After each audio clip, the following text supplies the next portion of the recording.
Hello happy people, we're Telugu nomads. నేను రేవంత్, నేను జయ.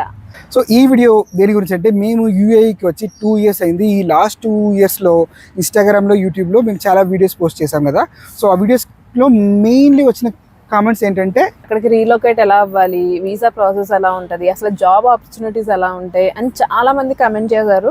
So వాళ్ళందరి గురించి ఈ రోజు ఈ వీడియో. సో ఈ వీడియో అయితే స్కిప్ చేయకుండా మొత్తం చూడండి. ఎవరైతే యూఏఈ ఇండియా నుంచి మూవ్ అవుదాం అనుకుంటున్నారో వాళ్ళందరికీ బెస్ట్ వన్. మా వల్ల అయినంత వరకు, మాకు తెలిసినంత వరకు మొత్తం ఇన్ఫర్మేషన్ ఇస్తాము. మీకు ఇంకా ఎక్స్ట్రాగా ఏదైనా ఇన్ఫర్మేషన్ కావాలన్నా కూడా కింద కమెంట్ చేస్తే మేమైతే ఫుల్ ఇన్ఫర్మేషన్ ప్రొవైడ్ చేస్తాం. ఇంకా ఏమాత్రం డిలే చేయకుండా let's get into the video. అసలు దుబాయ్కి ఎందుకు రావాలి, వస్తే ఏం benefits? Dubai is a tax free country. అంటే మీరు పర్సనల్ ఇన్కమ్ ట్యాక్స్ ఎంత జనరేట్ చేసినా దానితో ₹1 కూడా మీరు ట్యాక్స్ కట్టక్కర్లేదు. మన ఇండియాలో అబౌట్ 10 lakhs మీరు ఏం చేస్తున్నారంటే 30% ట్యాక్స్ కట్టాల్సి వస్తుంది. కానీ యూఏఈలో మీరు ఏదైతే సంపాదిస్తున్నారో, అంటే 10,000 సంపాదించినా, మీరు ₹1,00,00,000 సంపాదించినా ₹1 కూడా గవర్నమెంట్కి ట్యాక్స్ కట్టక్కర్లేదు. So what ever you earn you keep it. So ఇది ఒక పెద్ద అడ్వాంటేజ్. ఇందుకే చాలామంది యూకే, యూఎస్ ఉంటారు కదా, వాళ్ళు కూడా తిరిగి గల్ఫ్కి మూవ్ అవుతున్నారు ఈ ట్యాక్సెస్ విషయంలో. ఎందుకంటే యూరోప్లో కొన్ని కంట్రీస్లో 40% ఉంటుంది, కొన్ని కంట్రీస్లో 50% ట్యాక్స్. అంటే మీరు 1 crore ఎర్న్ చేస్తే 50 lakhs ట్యాక్స్ కట్టాల్సి వస్తుంది. యూఏఈ కానీ ఇంకా ఎనీ గల్ఫ్ కంట్రీకి వెళ్ళినా కూడా మీరు ట్యాక్స్ కట్టక్కర్లేదు. ఇది పెద్ద బెనిఫిట్. మీరు యూరోప్ కంట్రీలో 40%, యుఎస్ లో 40% ట్యాక్స్ ఏదైతే కడతారో దానికి మీకు కొన్ని బెనిఫిట్స్ అయితే ఉంటాయి. ఆ బెనిఫిట్స్ అన్ని కూడా యూఏఈ లో కూడా పొందొచ్చు. మన ఇండియా దాటి ఏ కంట్రీకి వెళ్తున్నామన్నా గానీ మనకి ఫస్ట్ వీసా అయితే అవసరం ఉంటుంది. సో దుబాయ్ రావడానికి ఎన్ని రకాల వీసాలు ఉన్నాయి? యూఏఈ రావాలంటే మోస్ట్లీ అందరూ ప్రిఫర్ చేసే వే ఏంటంటే, అందరూ అంటే వాళ్ళ సర్కిల్లో వాళ్ళు ట్రై చేసేది ఏంటంటే, ఫస్ట్ విజిట్ వీసాలో దుబాయ్ వచ్చేసి ఇక్కడ జాబ్ చూసుకొని ఇక్కడ సెటిల్ అవుదాం అనుకుంటారు. యాక్చువల్లీ అయితే అది ఇల్లీగల్, అలా అయితే చేయకూడదు. యూఏఈకి రావాలంటే కొన్ని వీసాస్ ఉన్నాయి. ఫస్ట్ విజిట్ వీసా, అది టూరిస్ట్ పర్పసెస్ మాత్రమే వాడాలి. Second job seeker visa. మీరు ఈ వీసా తీసుకొని యూఏఈలో ఒక 90 days వరకు స్టే చేసి జాబ్ ఎత్తుక్కొని ఆ తర్వాత మీరు వర్క్ పర్మిట్ తెచ్చుకొని ఆ తర్వాత రెసిడెంట్ వీసాగా కన్వర్ట్ చేసుకొని you can stay in UAE. ఇది లీగల్ వే. ఇంకొకటి, మన ఇండియాలో ఉంటూనే ఏదైనా ఒక కంపెనీ నుంచి ఆఫర్ లెటర్ తెచ్చుకొని వాళ్ళు మనకి రెసిడెన్సీ స్పాన్సర్ చేస్తారు. ఆ వీసా రెసిడెన్సీ వీసా. ఆ వీసా వచ్చిన తర్వాత మనం యూఏఈకి రీలొకేట్ అవ్వచ్చు. ఈ 3 types ఆఫ్ వీసాస్ ఉంది. ఇవి కాకుండా గోల్డెన్ వీసా అని చెప్పి రీసెంట్ గా యూఏఈ గవర్నమెంట్ లాంచ్ చేసింది. ఈ వీసా యూస్ చేసి కూడా మీరు యూఏఈకి రావచ్చు. సో దీనికైతే కొన్ని క్రైటీరియా మీట్ అవ్వాలి. ఈ గోల్డెన్ వీసా అందరికైతే ఇవ్వరు, కొన్ని స్పెషల్ కేటగిరీస్ మాత్రమే ఇస్తారు. అందులో కొన్ని కేటగిరీస్ ఏంటంటే, ఫస్ట్ మీరు 750K AED అంటే ఇండియన్ రూపీస్ లో ఆల్మోస్ట్ ఒక 2 crore rupees పెట్టి మీరు ఇక్కడ అంటే యూఏఈ ఏదైనా ప్రాపర్టీ కొంటే 3 years వరకు మీకు గోల్డెన్ వీసా ఉంటుంది. ఎవ్రీ 3 years కి మీరు రెన్యూ చేసుకుంటూ వెళ్ళాలి. ఇది మెథడ్ నెంబర్ 1. ఇంకొకటి 2 million dirhams అంటే ₹4 crore మన ఇండియన్ రూపీస్ లో ఏదో రియల్ ఎస్టేట్ ఇన్వెస్ట్మెంట్ చేసినా, లేకపోతే ఆ 4 crores ని ఒక బ్యాంక్ లో ఫిక్స్డ్ డిపాజిట్ లా ఇన్వెస్ట్ చేసి 10 years మీరు ఉంచారంటే మీకు ఒక 10 years గోల్డెన్ వీసా ఇస్తారు. ఈ 2 కేటగిరీకి కూడా మీకు 10 years గోల్డెన్ వీసా వ్యాలిడిటీ ఉంటుంది. సో ఈ 2 కాకుండా మీరు స్పెషల్ స్కిల్స్ తో ఉన్నారంటే, for example like artificial intelligence, లేకపోతే డేటా సైన్స్, లేకపోతే so research scientist, doctor, specialist ఉంటారు కదా, ఇలాంటి స్పెషలిస్ట్ గా మీరు ఉండి మీ salary per month 30K AED కన్నా ఎక్కువ మీ శాలరీ ఉంటే you can get UAE golden visa. So ఈ 3 కేటగిరీలో మీరు రావచ్చు. ఇంకొకటి, మీరు స్టూడెంట్ గా ఉండి అకాడమిక్స్ లో ది బెస్ట్, యూఏఈ లో టాప్ నాచ్ గా మీరు ఉన్నారు అకాడమిక్స్ లో ఉంటే మీకు గోల్డెన్ వీసా అనేది యూఏఈ గవర్నమెంట్ ఇస్తుంది. మీరు మీతో పాటు మీ ఫ్యామిలీని కూడా ఇది తెచ్చి ఉంచుకోవచ్చు.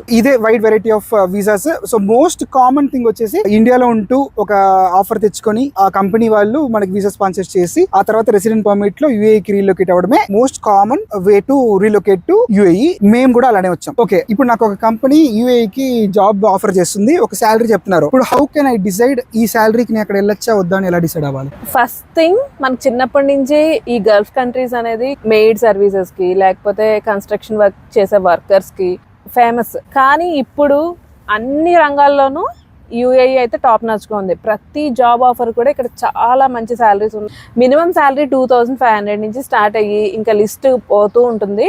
మీ లైఫ్ స్టైల్ని బట్టి మీరు అమౌంట్ సేవ్ చేసుకోవచ్చు. ఇలా ప్రతి ఒక్క లైఫ్ స్టైల్కి ఇక్కడ సూటబుల్ ఎన్విరాన్మెంట్ ఉంటుంది. వాళ్ళకి తగ్గట్టు అకామిడేషన్స్ కూడా ఉంటాయి. మీరు సింగిల్ అయ్యుండి మీకు 2500 శాలరీ అయితే మీరు చక్కగా ఇక్కడ షేరింగ్ అకామిడేషన్ లో ఉండొచ్చు. సో ఒక 500 to 1000 dirhams మధ్యలో ఈ షేరింగ్ అకామిడేషన్ అనేది ఉంటుంది. మీరు ఒక కపుల్ అయ్యుండి ఇక్కడికి వచ్చి సర్వే అవుదాం అనుకుంటున్నారంటే మీ శాలరీ మినిమం 10,000 నుంచి 12,000 dirhams వరకు ఉండాలి. అంటే మన ఇండియన్ కరెన్సీలో ఆల్మోస్ట్ 2 lakhs నుంచి 3 lakhs మధ్యలో అనమాట. సో వీళ్ళకి అకామిడేషన్ ఎలా అంటే, షేరింగ్ బేసిస్ లో అకామిడేషన్స్ అయితే దొరుకుతాయి. లేదు ఫ్యామిలీ తోటి సపరేట్ గా ఉండాలి, ఒక ఇంట్లో ఉండాలి అనుకుంటే దానికి కూడా చక్కగా మన బడ్జెట్ లోనే దొరుకుతాయి. ఇప్పుడు కంపెనీ ఒక ఆఫర్ ఇచ్చింది, వాళ్ళు ఇచ్చిన శాలరీ కూడా నువ్వు చెప్పిన క్రైటీరియాలో సెట్ అవుతుంది. అలాంటప్పుడు ఎలాంటి మైండ్ సెట్ ఉండే వాళ్ళు రావచ్చు, ఎలాంటి మైండ్ సెట్ ఉండే వాళ్ళు రావద్దు దుబాయ్కి? ఫస్ట్ ఇక్కడ మనకి ₹1,00,00,000 ఉన్న చిటికేస్తే అయిపోయేటట్టు ప్లేసెస్ కూడా ఇక్కడ ఉంటాయి. సో మీకు అదే అమౌంట్ ఒక 10,000 ఉన్నా దాంతో సర్వైవ్ అవ్వచ్చు అనే ప్లేసెస్ కూడా ఉంటాయి. సో మీరు కనుక ఇక్కడికి వస్తున్నారు అంటే 70% మీరు సేవ్ చేద్దాము అనుకునే మైండ్ సెట్ తోనే రండి. మీకు అదర్ హ్యాబిట్స్ ఏమైనా ఉన్నాయంటే అది ఆల్మోస్ట్ కంట్రోల్ చేసుకుని ఉండగలుగుతాను అనే మైండ్ సెట్ ఉంటే మీరు ఇక్కడికి వస్తే ఖచ్చితంగా సర్వైవ్ అవ్వగలుగుతారు. సో ఇప్పుడు మనం చెప్పిన బెనిఫిట్స్ ఉన్నాయి కదా, ఇవన్నీ విన్నాక ఎవరికైనా UAE మూవ్ అవుదాం, సో అక్కడికి వెళ్ళి సర్వైవ్ అవుదామని చాలా మందికి ఉంటది. ఇక్కడ జాబ్ తెచ్చుకోవాలంటే ఏం చేయాలి? UAEలో జాబ్ తెచ్చుకోవడం అదర్ కంట్రీస్ని కంపేర్ చేస్తే చాలా ఈజీ. ఇప్పుడు UK, US వెళ్ళాలంటే వాళ్ళు వీసా స్పాన్సర్ చేయాలంటే ఆ కంపెనీ చాలా కష్టం. అంటే ఇప్పుడు 100% కంపెనీస్లో జస్ట్ ఒక 3 or 4% కంపెనీస్ మాత్రమే వీసా స్పాన్సర్ చేస్తాయి. కానీ UAEలో 100% కంపెనీస్లో 99.9% కంపెనీస్ బయట నుంచే పీపుల్ తెచ్చుకుంటుంది. ఇక్కడ లోకలైట్స్కి మోస్ట్లీ బిజినెస్ అవన్నీ ఉంటుంది, గవర్నమెంట్ జాబ్స్ అలా ఆల్రెడీ ఉంటుంది. సో ఇక్కడ ఎక్స్పాట్ పాపులేషన్ 85%. సో దీంతో మనం అర్థం చేసుకోవచ్చు ఎంత నీడ్ ఉంది ఇక్కడ అని చెప్పి. It is easy first thing. So ఎలా తెచ్చుకోవాలి అంటే, ఫర్ ఎగ్జాంపుల్ మీరు ఒక 10th చదువుకున్నారంటే మీకు ఇంగ్లీష్ బాగా కమ్యూనికేషన్ వచ్చంటే, సో ఇక్కడ రిసెప్షనిస్ట్ కానీ, ఇంకా సేల్స్ పర్సన్, ఇంకా రియల్ ఎస్టేట్ ఏజెంట్ ఇలాగ కూడా వర్క్ చేయొచ్చు. అంటే ఎడ్యుకేషన్ ఇంపార్టెంట్ కాదు, కానీ మీకు స్కిల్ ఉంది అంటే ఇంగ్లీష్ కొంచెం వచ్చి అంటే ఇలాంటి జాబ్స్ ట్రై చేయొచ్చు. ఒకవేళ మీకు ఎడ్యుకేషన్ లేకుండా, ఇంగ్లీష్ టాకింగ్ స్కిల్ లేకుండా ఉంటే కూడా కన్స్ట్రక్షన్ జాబ్స్ ఇలాగ చాలా అయితే ఉంటాయి. సో ఇది ఒకటి. ఇంకొకటి, మీరు గ్రాడ్యుయేషన్ చేసుకొని ఉంటే దానికి తగిన రోల్స్ ఉంటుంది. మీకు గ్రాడ్యుయేషన్ లేదు, ఇంగ్లీష్ రాదు, ఇంకా చదువుకోలేదంటే కూడా కొన్ని రోల్స్ ఉంటాయి. సో ఇవన్నీ ఎక్కడ అప్లై చేసుకోవాలంటే, one spot go to LinkedIn. So LinkedIn కి వెళ్ళి జాబ్స్ కి వెళ్ళి అక్కడ లొకేషన్ ని యునైటెడ్ అరబ్ ఎమిరేట్స్ అని సెలెక్ట్ చేసుకుంటుని జస్ట్ ఒకసారి చూడండి. ప్రతి ఒక్క స్కిల్ సైట్ కి, ప్రతి ఒక్క ఏజ్ గ్రూప్ కి డెఫినెట్లీ జాబ్స్ అనేది ఆల్రెడీ అవైలబుల్ ఉంటుంది. దాన్ని చూసుకోవడం, అప్లై చేసుకోవడం అంతే. సో ఇది ఒక మెథడ్. ఇంకొక మెథడ్, ఒకవేళ మీకు మేబీ లింక్డ్ఇన్ ఎలా యూజ్ చేయడం తెలియదంటే, కొన్ని జెన్యూన్ కన్సల్టెన్సీస్ ఉంటాయి. అంటే they won't ask you to pay money first to get job. So వాళ్ళు ఏం చేస్తారంటే మీ దగ్గర నుంచి రెజ్యూమ్ కలెక్ట్ చేసుకొని, మీ గురించి మొత్తం డీటెయిల్స్ అన్ని తీసుకుని,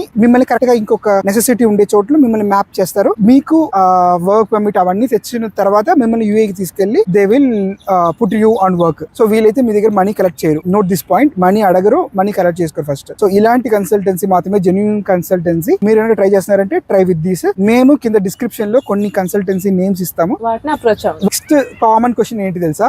నేను UAE వచ్చేసాను. సో నేను ఇండియాలో జాబ్ అప్లై చేసుకున్నా, UAEలో జాబ్ దొరికింది, UAEకి రీలొకేట్ అయిపోయాను. ఇప్పుడు నేను తెలుసుకోవాల విషయం ఏంటి, UAEకి నేను ఎలా అడాప్ట్ అవ్వాలి అని అడుగుతున్నారు. UAE అనగానే ఫస్ట్ మనకి తెలిసింది ఇది ఒక ఎడారి.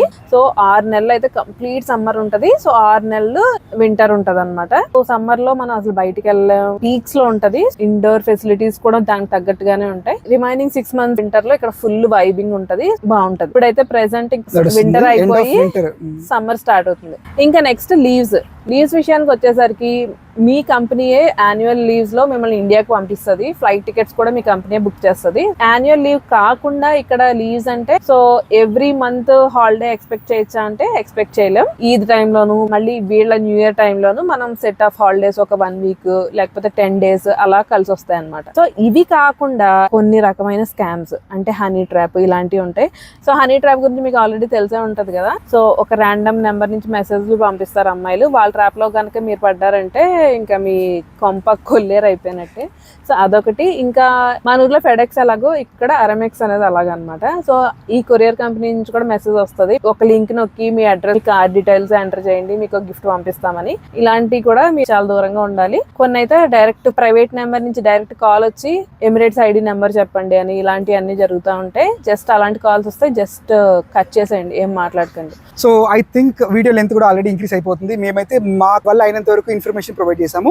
సో ఈ వీడియోకి అయితే part 2 కూడా చేద్దాం అనుకుంటున్నా. ఇంకా కవర్ చేసిన చాలా విషయాలే ఉన్నాయి. సో మీకు కనుక part 2 కావాలంటే కింద కమెంట్ లో part 2 అని కమెంట్ చేయండి. Definitely will do part 2 with more information. ఆ వీడియోలో ఏమేమి మీకు కవర్ అవ్వాలనుకుంటున్నారో అది కూడా కమెంట్ చేయండి. Definitely will do part 2. So that's it for today's video, guys. See you in the next video. Bye. Bye. Signing off, your Telugu Nomads.